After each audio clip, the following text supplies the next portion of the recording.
안녕하세요. 썰창고입니다. 구독과 좋아요는 큰 힘이 됩니다. 1년 전에 가족 간의 돈 문제로 인해 상처를 받은 적이 있어요. 그래도 가족이란 이름으로 묶인 사이였기 때문에 아직도 가끔씩 씁쓸한 기분이 들어요. 제 아빠는 태어난 지방에서 평생을 살아왔는데 그래도 항상 저희 가족을 위해 최선을 다해주셨어요. 그래서 저는 아빠를 끝없이 사랑하고 감사하게 생각하고 있어요. 동생들도 어릴 적에 병으로 일찍 떠나고 부모님도 20살이 되자마자 사고로 인해 아버지는 너무 일찍 혼자 남게 되었어요. 그렇지만 부모님과 함께 살던 낡은 집 한 채를 제외하면 거의 무일푼인 상황이었답니다. 그래서 아버지는 화목한 가족을 꿈꾸며 살았어요. 밝고 따뜻한 집에서 일이 끝나고 돌아올 자신을 기다리는 다정한 아내와 자식들의 모습을 항상 상상했답니다. 그리고 결혼을 하고 결혼 1년 만에 드디어 품에 안아볼 수 있었던 처가 바로 저였어요. 그리고 2년 뒤에는 제 남동생도 태어나서 아버지는 드디어 꿈꾸던 행복한 가정을 완성시켰답니다.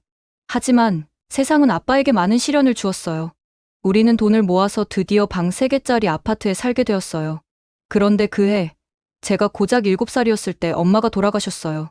엄마는 선천적으로 몸이 약해서 제가 어릴 때부터 많이 아팠었어요. 그리고 1년 만에 운명을 달리하셨다고 합니다. 그리고 아빠는 제가 11살이 되던 해 공장 동료의 소개로 재혼을 하셨어요. 그때는 아직 어린 우리에게 엄마가 필요하다는 많은 조언을 들었어요. 그래서 립스틱을 빨갛게 바르고 환한 웃음을 지으며 우리를 대해주시는 계모가 있었어요. 그때는 빨간 마스크라는 입지적인 여자 괴담이 유행했었는데 계모의 입술이 굉장히 무서워 보였어요. 그래도 엄마가 돌아가신 후 처음으로 엄마라는 존재가 생겨서 저는 두려움과 기대감이 반반씩 섞인 마음으로 계모에게 다가가려고 노력했어요. 우리 계모는 이중적이고 게으른 사람이었어요. 하지만 아빠가 퇴근한 후에는 세상 다정한 엄마처럼 우리에게 살갑게 대해주었어요. 하지만 아빠가 집에 없는 낮 시간에는 저와 남동생을 귀찮은 숙제처럼 대했죠. 저는 배고픈데 식탁 위에 식은 밥이 있었어요. 그래서 냉장고에서 김치를 꺼내 먹었어요. 계모에게 따뜻한 밥을 얻어먹을 수 있는 건 주말 한 끼뿐이었어요. 왜냐하면 평일 저녁에 아빠가 퇴근해서 들어왔을 때도 계모는 우리 핑계를 대며 힘들다고 소파에 누워 있었거든요. 그래서 아빠가 여보, 당신이 라면 끓여서 애들이랑 차려 먹어요. 난 낮에 집안일 하려 애들 공부 봐주고 밥 차려주랴. 너무 힘들어. 애들 키우는 게 보통 일이 아니네요. 라고 말했어요. 계모가 너무 싫었었는데 그래도 아빠와 단둘이 있을 때는 항상 제게 눈치를 줬어요. 아마도 제가 아빠에게 고자질하는 걸 방지하려고 그랬던 것 같아요. 아빠도 그런 계모 행동이 석연치 않은 눈치였지만 그래도 우리를 돌봐주는 계모에게 고맙고 미안한 마음이 들었어요. 하지만 계모의 행동은 날이 갈수록 심해졌어요. 밥을 먹고 있는 우리 앞에 앉아서 우리 들으라는 듯 대놓고 이죽거리기도 했고 가난한 부모 밑에서 살았던 제게는 참 불공평하게 느껴졌어요. 그래도 계모가 우리를 돌봐주는 건 사실이니까 참았어요. 그런데 어느 날 계모의 말에 기침을 하게 되었고 계모가 입고 있던 옷과 속옷까지 전부 손빨래를 해야 했어요. 그것도 한겨울에 찬물로 말이죠. 그리고 나서 계모가 빨갛게 부은 제 손등을 본 아빠에게 웃으며 이렇게 말했어요. 요즘 학교에서는 엄마가 손빨래하는 숙제도 내준다고 하더라고요. 우리의 손등 좀 봐. 어찌나 열심히 하던지 대충 하래도 애가 말을 안 들어서 혼났네요. 지금 생각하면 차마 아빠에게 일러주지 못했던 것 같아요. 어릴 때는 어른이 자신이 이길 수 없는 두려운 존재처럼 느껴졌기 때문이죠. 하지만 그런 계모 행동도 오래가지 못했습니다. 아빠가 재혼한 지 1년 정도 됐을 때 몸이 좋지 않아 공장에서 조퇴를 한 아빠에게 계모는 덜미를 잡히고 말았어요. 그때 저는 학교에서 돌아와 계모가 점심에 먹고 남겨놓은 설거지를 하고 있었고 제 동생은 옆 식탁에 앉아 학교 숙제를 하고 있었습니다. 그리고 계모는 쩌렁쩌렁한 목소리로 소파에 드러누워 친구와 통화 중이었죠. 아 진짜 넌 좋겠다. 네 남편 죽어서 유산 좀 두둑이 받았다며. 괜찮은 아파트 살고 귀찮은 시아버지 모두 없다고 해서 덥석 물었는데 생각보다 집구석에 돈이 그렇게 많이 없어. 쇼핑가 본 지가 대체 언제인지 모르겠다. 돈 좀 마음대로 쓸래도 남편이란 놈이 경제권을 꽉 쥐고 있었어. 쓰지도 못하고 그래서 짜증나서 나도 그놈 애새끼들한테 집안일 죄다 떠넘겨버렸어. 나이 집에서 거의 손가락 까딱 안에 청소며 설거지며 다저식충이들 시켜 애들 옆에 없냐고 있지. 왜 없어야 들으면 좀 어때? 어차피 쟤들 내가 으름장 몇 번 났더니 나한테 찍소리도 못해. 제 아빠한테 이를 거면 진즉에 일렀겠지. 야 이번 주말에 나 핑계대고 나갈 테니까 남자들이랑 술 먹을래? 라고 하는 계모가 통화하는 걸 들켰습니다. 큰 소리가 나서 동생과 함께 거실로 나갔더니 화가 난 표정의 아버지가 계모를 노려보고 있었습니다. 계모는 굉장히 당황한 모습으로 전화를 끊고 소파에서 일어섰습니다. 당신은 여태까지 우리 어린이들에게 집안일을 모두 시키고 있었어요. 그게 아니라 오해를 불러일으키는 거야. 딸, 내가 좀 말해봐. 어머, 얘는 또 왜 고무장갑을 끼고 있어? 얼른, 벌써 얼른. 너 왜 설거지를 하고 있어? 엄마가 시켰어. 아버지는 순간적으로 그간의 불만이 폭발하며 눈물을 참지 못하고 흘렀고 그 모습을 본 동생도 울음을 터뜨렸습니다. 그러자 아버지는 우리를 꼭 안아주며 그대로 계모에게 달려가 뺨을 날려버렸습니다. 여보, 이 주제도 모르는 년이 내 자식들한테 이따위 짓을 해? 식충이 너 세상에 아주 만만하지? 저는 그렇게 무서운 아버지의 모습을 처음 봤습니다. 아버지는 계모의 뺨을 몇 번 더 내려치더니 그대로 계모의 뒷덜미를 잡고 끌고 나가 집 밖으로 던져버렸습니다. 신발의 신을 틈도 주지 않고 말이죠. 여보, 잘못했어. 라고 계모가 말하자 아빠가 이렇게 말했습니다. 썩 꺼져. 2번 다시 내 앞에 나타나지 마. 계모는 문 앞에서 한참을 흐느끼다가 어디론가 사라져 버렸습니다. 씩씩거리던 아버지는 그제야 우리를 끌어안고 돌연 울음을 터뜨렸습니다. 미안하다. 내 새끼들 그동안 많이 힘들었지. 아빠가 너희에게 씻을 수 없는 죄를 지었다. 정말 미안해. 어떻게 저 시커먼 속을 내가 못 알아봤을까. 저와 동생은 아빠의 품에 안겨 펑펑 울었습니다. 아빠가 원망스럽기도 했고 드디어 계모에게서 벗어난다는 사실이 기쁘기도 했죠. 그날 저녁 아빠는 쓰레기 봉투를 사서 계모에 오시며 물건을 갈기갈기 찢어 전부 버려버렸습니다. 그리고 또 무슨 수를 썼는지 모르겠지만 그날 이후 계모는 2번 다시 우리 앞에 나타나지 않았어요.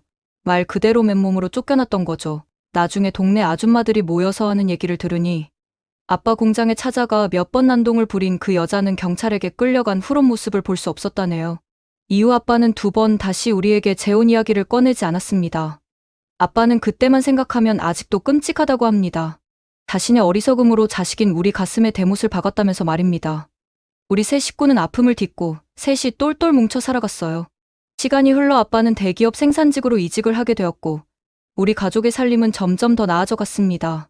고등학교를 졸업한 저는 4년제 대학이 진학했고 공부를 잘했던 동생은 서울 4년제 대학에 들어가게 되면서 서울살이를 시작했어요. 동생은 저와 아빠만 남겨놓고 가는 걸 내심 마음 쓰여 있지만 아빠는 그런 동생에게 호통을 치며 말씀하셨죠. 누굴 걱정해 품 안에 자식 혼자 타지살이 시키게 되니 아빠 마음이 더 무겁다. 가서 무슨 일 있으면 꼭 전화하고 자주 내려와. 알았지?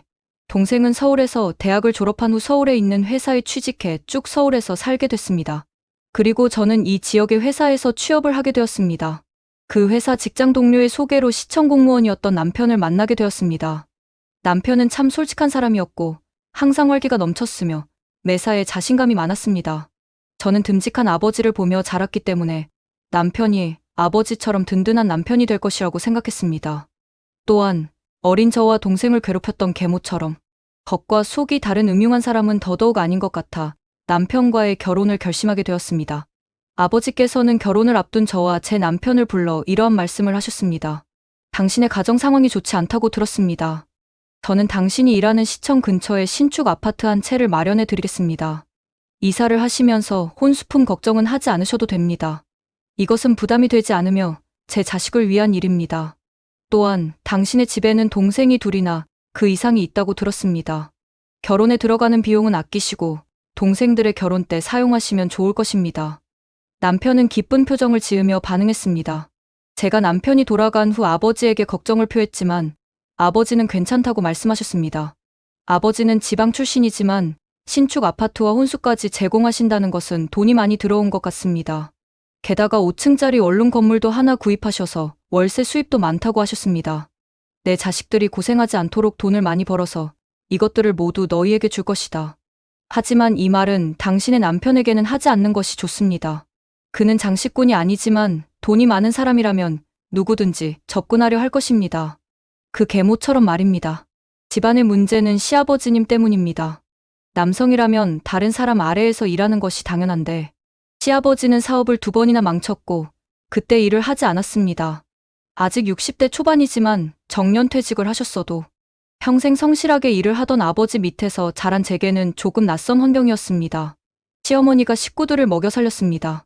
그녀는 시내 식당에서 설거지 일을 하셨는데 일찍부터 고생하셔서 허리가 좋지 않으셨습니다. 그러나 시아버지님은 집에서 일을 하지 않았고 시어머니가 차려주시는 밥상만 받아 먹었습니다. 시아버지님은 절 무척이나 좋아하셨는데 명절날 함께 식사를 하다가 그 이유를 대놓고 말하셨습니다. 우리 며느리가 아주 복덩이야. 당신 아버지 덕분에 우리가 장식할 돈이 굳었잖니?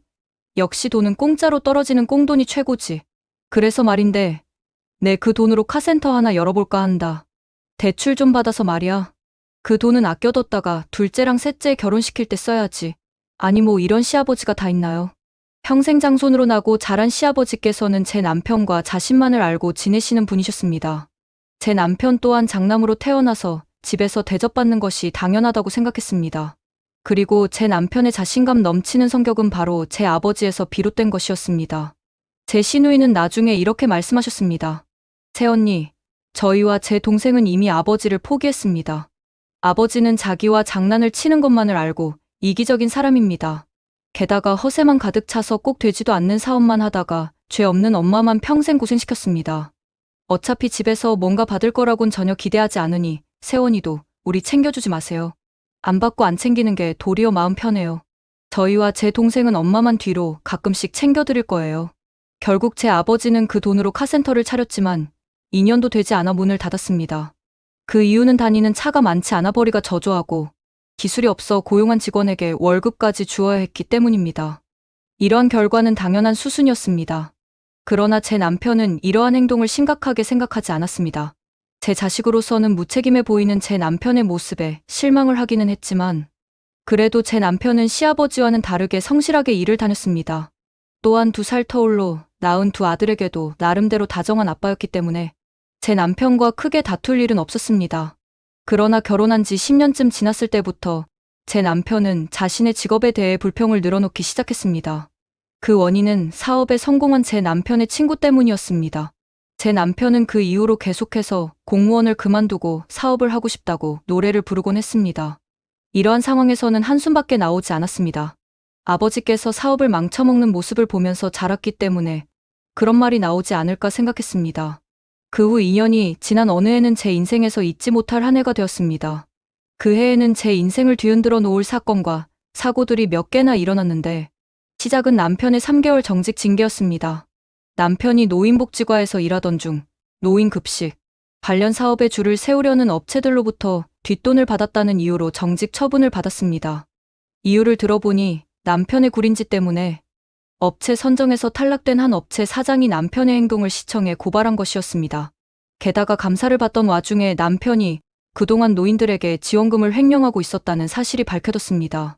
더욱이 남편의 태도가 전혀 반성의 기미가 없었기 때문에 저를 실망시켰습니다. 당시 남편이 이러한 행동을 한 이유에 대해 물었을 때 그는 공무원으로서 다른 일을 하지 못하게 되어 딴 일을 해야 했다는 이유를 대었지만 그것은 말이 되지 않았습니다. 또한 남편은 사업을 시작하고 싶다는 이유로 공무원을 그만두고 싶다고 했지만 그는 아무런 계획도 없었습니다. 이러한 상황에서도 남편은 사업만 시작하면 돈이 막 굴러올 것이라는 말을 하였지만 그것은 말이 되지 않았습니다. 그리고 돈을 벌기 위해 법을 어기며 다른 사람들에게 피해를 주는 것은 부끄러운 일인 줄 모르는 것 같았습니다. 아이들 앞에서도 이러한 행동을 하면 안 되는데 저는 이러한 상황에서 마음이 참 답답했습니다. 이상한 사람들이 많아져서 결혼을 잘못한 것일까 생각했습니다. 그때부터 저는 이혼을 생각하게 되었습니다. 이유는 남편의 인간성이 의심스러워졌기 때문입니다. 그리고 얼마 지나지 않아 아버지에게 이혼 상담을 해보려 전화를 걸었습니다. 그러나 아버지의 말투는 힘이 없었습니다. 이혼 이야기를 웃어 내려놓고 대신 아버지는 대장암 말기라는 소식을 전했습니다. 몸이 너무 안 좋아서 큰 병원에서 검사를 받았는데 어제 의사로부터 직접 통보를 받았다는 것입니다. 아버지는 목소리에 힘이 없었지만 울먹이지 않고 덤덤히 말씀하셨습니다. 그 말씀을 듣는 저는 가슴이 쿵하고 내려앉았습니다. 이게 무슨 청천벽력 같은 소리라 말씀하십니까? 아버지는 곧바로 항암 치료를 시작하셨습니다. 휴가까지 내고 서울에서 내려온 동생과 올케는 항암 치료를 위해 병원에 입원한 아버지를 보자마자 눈물을 터뜨렸습니다. 저와 남편은 이미 동생 부부가 오기 전에 실컷 울었던 터라 저는 퉁퉁 부은 눈을 하고 올케 등을 두드렸습니다.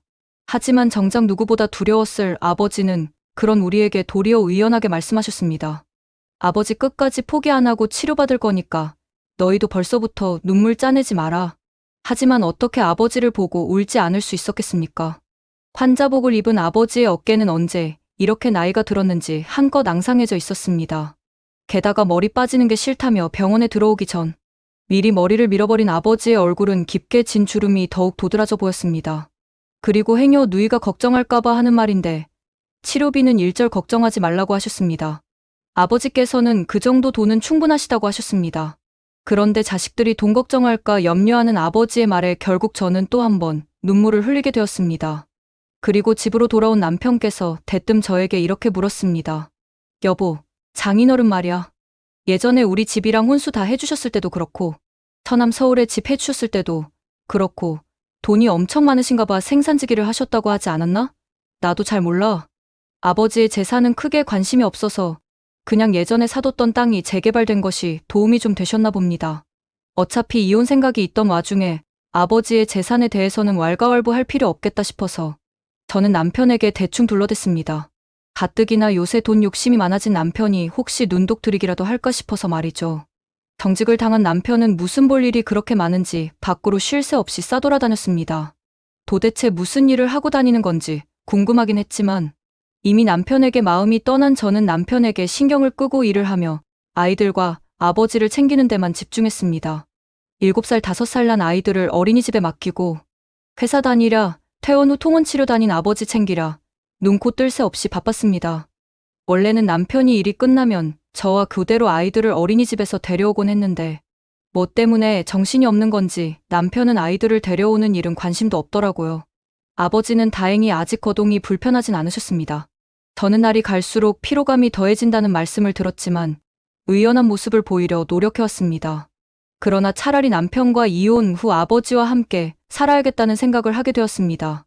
그런데 어느 날 시어머니께서 전화를 주셨습니다. 어마어마한 사고로 인해 너무 힘들어하시며 언제 돌아가실지 모르는 상황이라고 하셨습니다. 그 말씀을 듣고 마음이 아프고 슬퍼졌습니다. 아직은 그 정도까지는 아니라고 하셨지만 열심히 치료를 받으시고 계시다는 것이 위안이 되었습니다.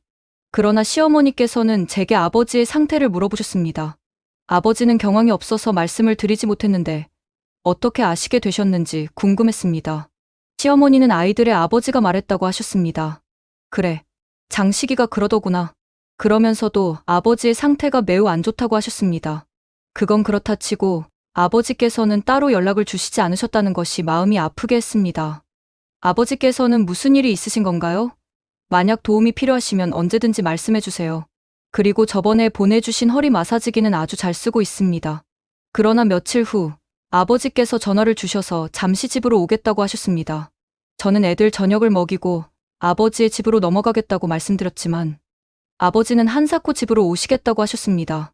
혹시 아버지가 저보다 먼저 집에 도착할까봐 현관 비밀번호를 알려드렸지만 그래도 제가 아버지보다 먼저 집에 도착한 건 남편과 시아버지였습니다. 그 순간 마음이 참으로 아팠습니다. 저는 애들이 깰까봐 방문을 조심히 닫고 거실로 돌아와 시아버지와 남편 앞에 마주 앉았습니다. 두 사람은 서로 눈을 마주치며 눈짓을 주고받았습니다. 그리고 드디어 입이 열린 남편의 말에 저는 기가 막혀서 기함을 하고 말았습니다. 여보, 기분 나빠하지 말고 들어 알았지? 사실 장인어른 병원에 다녀온 후에 내가 따로 좀 알아봤어. 아무래도 장인어른이 우리한테 말씀 안 하신 재산이 좀 있는 것 같아서 말이야. 그런데 장인어른 앞으로 돈이 꽤 있더라고. 게다가 5층짜리 원룸 건물도 한 채 가지고 계시던데. 뭐 아니, 당신이 우리 아빠 재산에 대해서 왜 알아봐? 그 말씀에 저는 더욱 슬퍼졌습니다. 그래서 설마 우리 아빠한테 그 돈 빌려달라고 하려고. 에이, 장인어른 재산 알아보자마자 벌써 장인어른께 부탁드렸지. 일단 발은 넣고 봐야 할 거 아니야. 나 벌써 장인어른 덕분에 거기에 1억이나 투자했어. 뭐, 당신 미쳤어. 지금 암투병 중인 아빠한테 가서 돈 부탁을 했다고 기가 찼습니다. 도대체 제가 무슨 말을 듣고 있는 건가 싶었습니다. 그런데 이어진 남편의 말은 저를 더 기함하게 하기에 충분했습니다. 근데 생각해보니까 장인어른 조금 있으면 돌아가시잖아. 어차피 그럼 그 돈은 당신이랑 처남이 나눠 가지게 될 거 아니야. 근데 건물은 나눠 갖기가 좀 힘들잖아. 그래서 말인데 그 건물 장인어른한테 당신이 좀 달라고 해. 그래서 그 건물 관리 우리 아버지한테 맡기자 뭐라고. 어차피 우리 아버지도 돈벌이 할 일이 있으면 좋고 건물 관리도 결국 누군가한테 맡겨야 하는데 가족 많은 적임자가 없잖아. 안 그래? 저는 황당한 눈으로 남편과 시아버지를 번갈아 봤습니다. 제 눈과 마주쳤던 시아버지께서는 헛기침을 하시며 웃어 보이셨습니다. 그러나 시어머니께서는 이제 몸이 아파 일하기도 힘든 상황이라며 우리가 어차피 용돈을 받으며 살게 될 것이라고 말씀하셨습니다. 그리고 그 건물 관리를 함께 하면서 받는 월세를 제가 관리하면 번거로움이 없을 것이라고 제안하셨습니다. 그러나 남편은 장인어른이 물려주실 돈까지 그 사업에 투자해야 한다며 떼부자가 되어야 한다고 말씀하셨습니다. 이런 말을 듣고 있을 수 없었습니다. 아버님께서 아직 살아계시는데 이렇게 유산 타령을 하는 것은 매우 안타깝습니다. 또한 공짜를 밝히는 것도 적절하지 않습니다. 이러한 말씀을 하며 저는 자리에서 일어나 그 둘에게 소리쳤습니다. 듣자 듣자 하니까 진짜 말 같지도 않은 소리만 해대고 있어. 우리 아빠. 아직 멀쩡히 살아있는데 벌써 무슨 유산 타령이야. 그리고 아버님 아니 저기요 사람이 공짜를 밝혀도 정도가 있지. 쪽팔리지도 않아요? 왜 내가 우리 아빠가 피땀 흘려서 본 돈을 당신네들한테 퍼줘야 돼요? 잘 됐네. 나 안 그래도 당신이랑 이혼하고 싶었는데. 우리 그냥 여기서 딱 갈라서 자시청에서 힘든 노인네들한테 갈 돈 횡령의 뒷돈이나 받고 다니다가 정직 처분받은 것도 정 떨어지는데 이제 보니 정말 당시 상종 못할 인간이었네. 나 더 이상 너 같은 인간덜 된 놈하고 못 살겠어. 제 말에 깜짝 놀란 남편은 저를 따라 자리에서 벌떡 일어나더군요. 그때였어요. 갑자기 현관에서 굉장한 고함 소리가 들려왔습니다. 그리고 나타난 사람의 정체에 남편과 시아버지는 그만 자리에 얼어버리고 말았죠. 뭐가 말이 안 돼. 그 사람은 바로 저희 아빠였습니다. 집에 아무도 없는 줄 알고 제가 알려준 비밀번호를 치고 집에 들어왔던 아빠는 저와 남편, 그리고 시아버지의 대화를 모조리 들으신 것 같더군요. 이제 장인어른 아빠는 잔뜩 화난 표정으로 성큼성큼 거실로 걸어 들어왔습니다. 아빠의 표정은 일전에 계모의 실체를 목도했던 딱 그날의 표정이었어요. 말기암 판정을 받은 사람답지 않게 정정한 아빠의 태도에 시아버지 또한 굉장히 당황한 얼굴이었고요. 아빠는 주춤거리는 남편과 시아버지 앞으로 다가가이를 뿌듯 깔면 소리쳤습니다. 자네, 저번에 나한테 1억만 빌려주면 딴짓 안 하고 지금 하던 일로 열심히 돈 벌 거라고 하지 않았어? 투자는 그냥 혹시 모를 비상금 마련할 때 쓰려는 거라고. 그런데 뭐 정지 횡령 내 돈으로 투자를 해서 떵떵거리면서 살아? 예전에 카센터 차린다고 나한테 내 딸 몰래 빌려간 3천만 원도 아직 안 갚았잖아. 내가 당신 은행이야? 나한테 뭐 맡겨놨어? 내가 내 딸 얼굴 보고 그냥 좀 미치자 싶어서 그 돈 빌려줬지. 당신이 뭐라도 돼서 나한테 돈 빌려간 줄 알아? 저는 입이 떡 벌어졌습니다. 제가 모르는 일이 아빠의 입에서 줄줄 흘러나왔어요. 제가 황당한 얼굴로 남편과 시아버지를 보자 두 사람은 조금 전과는 다르게 입을 꾹 다물고 있더군요. 아빠는 그들을 노려보며 생각지도 못한 최후의 통첩을 날렸습니다. 자네도 차용증 썼지. 내가 빌려주기 꺼려하니까 자네가 뭘 했나 신나서 자네 부친 살고 있는 그 집 담보 잡겠다고 썼잖아. 자네 부친이 빚쟁이들한테 뜯길까봐 자네한테 예전의 명의 돌려놨다고. 그리고 자네 겁도 없이 갚기로 한 기간을 1년으로 잡아놨네. 어디 1년 안에 못 갚기만 해봐. 너희들 데리고 지금 대충 싸서 얼른 나와라. 저런 놈이랑 얼굴 맞대고 있을 것 없어. 다 법적으로 해결해. 저는 아빠의 말을 두말 없이 따랐습니다. 밖에서 큰 소리가 났던 탓인지 아이들은 겁에 질린 얼굴을 하고 깨어있더군요. 저는 간단한 짐과 필요한 것들을 싸서 아이들을 데리고 그 집을 나왔어요. 제가 방에서 짐을 싸들고 나왔을 때 그 두 사람은 저희 아빠 앞에 무릎을 꿇고 싹싹 빌고 있더군요. 근데 갑자기 이혼이라니 여보. 여보 당신이 말 좀 해봐. 어떻게 유언을 이렇게 갑자기 말해. 우선 집 내려놓고 나랑 차분히 얘기 좀 해보자.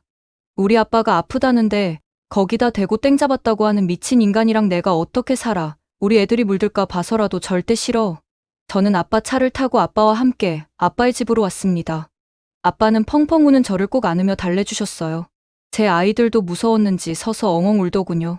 저는 그제 아이들이 생각나 너무 미안한 마음에 주저앉아 아이들을 달래줬어요.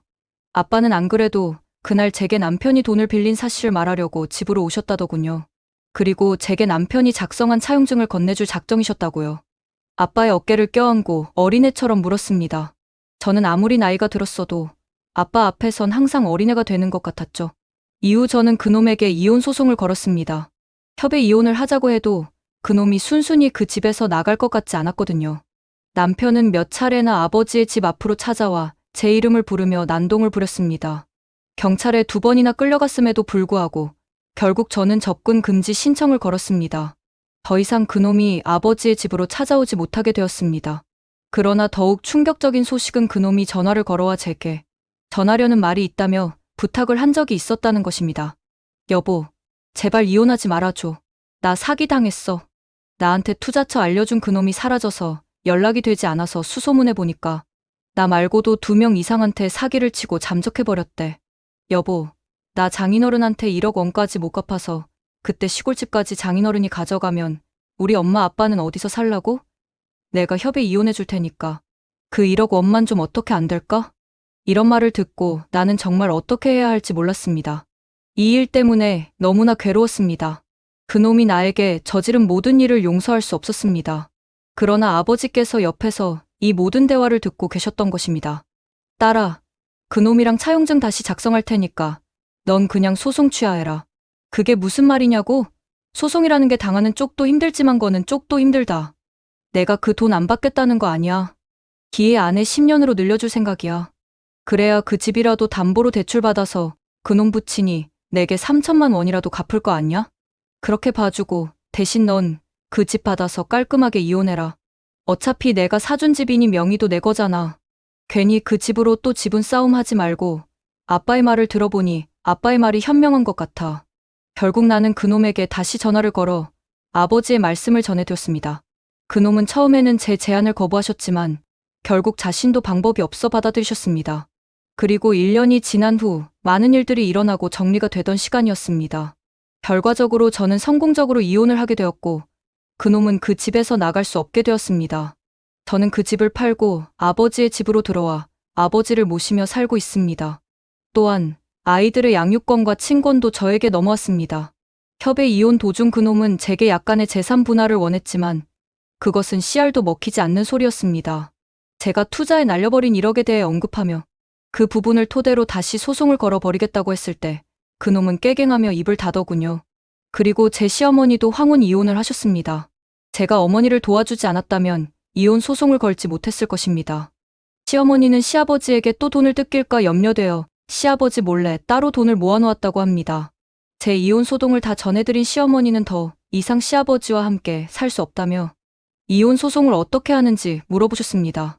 저는 시어머니에게 제가 이혼 소송을 부탁했던 변호사를 소개시켜드렸고 시어머니는 모아둔 돈으로 변호사를 선임해 무사히 시아버지와 이혼을 할 수 있었습니다. 가정에 이바지한 부분이 없던 시아버지는 쥐꼬리만큼 가지고 있던 돈을 시어머니에게 전부 빼앗겼습니다. 시어머니는 시아버지와 갈라서게 된 것만 해도 감사한 일이라며 지금은 고양시 이모님 댁에 내려가 텃밭 농사를 지으며 느긋한 전원 생활을 하고 계십니다. 그리고 시누이와 시동생도 시아버지와 전남편이 한 일을 듣고 질색을 하며 두 사람과 인연을 끊었다고 합니다. 시아버지는 아빠에게 3천만 원을 아직 갚지 못했습니다. 왜냐하면 전남편이 그 집을 담보로 대출을 받아주지 않았거든요. 나쁜 궁리를 할 땐 자기 아버지와 쿵짝이 잘 맞던 전 남편은 직호가 석자가 되자 언제 그랬냐는 듣자기 아버지를 휙 버리더군요. 시아버지는 지금 모두가 떠난 그 시골집에서 아주 근근히 주변 농사일을 도우며 힘겹게 살고 있다고 하네요. 동네 사람들에게 건너 듣기론 전 남편의 시골집을 담보로 대출받아 낡은 원룸을 구해 들어가 살고 있다고 합니다. 담보대출이라고 해봤자 워낙 외진 시골이라 얼마 나오지도 않아 빌라 전세를 구할 돈도 되지 않았다네요. 그리고 직장에서도 암 걸린 장인 돈을 탐내다 이혼을 했다는 사실이 퍼져 가뜩이나 좋지 않은 이미지에 큰 타격을 입어 거의 왕따 같은 직장 생활을 하고 있다고 하니 참 자업자득인 일입니다. 아마 윗선에도 제대로 밑보여 공무원으로서 그놈의 미래는 더는 발전이 없을 거예요. 마지막으로 저희 아빠는 정말 다행히도 최근에 수술을 할 수 있게 되셨어요. 힘든 항암 치료를 잘 견뎌주신 덕분에 암세포 크기가 조금 줄었다더군요. 수술을 받은 뒤에도 긴 투병 생활을 하셔야겠지만 저와 남동생은 이제 한숨 돌리고 다시 희망을 다잡아보고 있어요. 저는 이 고된 투병 생활 끝에선 분명 아빠가 승리의 깃발을 들고 웃을 수 있으리라고 믿어요. 거듭된 희망은 꼭 우리를 기적으로 안내할 테니까요. 든든한 딸이 되고 싶습니다. 그럼 긴 사연 끝까지 들어주셔서 감사합니다. 재밌게 들으셨나요? 좋아요와 댓글을 꼭 남겨주세요.